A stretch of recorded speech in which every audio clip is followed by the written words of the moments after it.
Hello folks, welcome to the channel. If you have encountered Windows Update error 0x8007000e, then watch this video for the solution.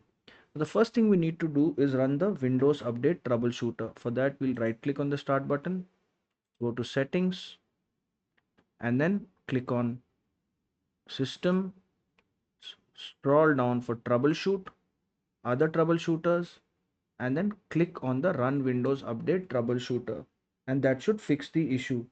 If that doesn't work, then we will do two other things. The first thing we will do is we will go to disk cleanup, and we will click on OK, and then we will click on cleanup system files,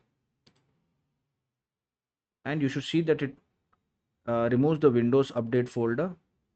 Click OK, click on delete files, and it should delete all the unnecessary or the corrupted update files. Now after we do that, we need to manually install the updates. So for that, we'll go to the Microsoft update catalog. We'll search for it in the browser.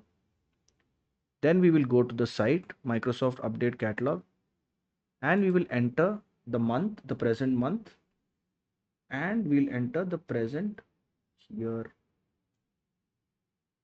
Now folks, if you're entering the current month and you are before the 15th of the month, then maybe you need to try the previous month, because normally Windows will only give out updates after the 10th or the 15th of the month. So then you need to press enter here,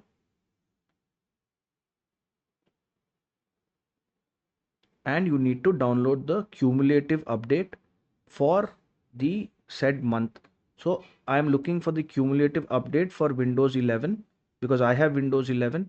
Now you should look for the cumulative update for 64-bit or 32-bit systems. How do I know I have a 64-bit or a 32-bit system? Is I will look for system information, and then I will look at the system type. I have an x64 based PC. If you have an x84 based PC, then you need to download the 32-bit.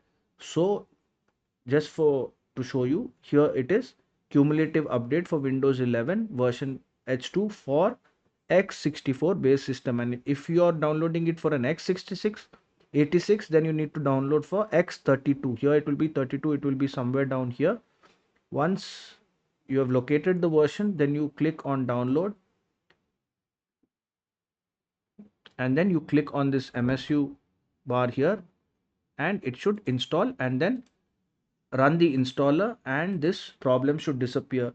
If this video helped you, then kindly subscribe to the channel. Enjoy your day.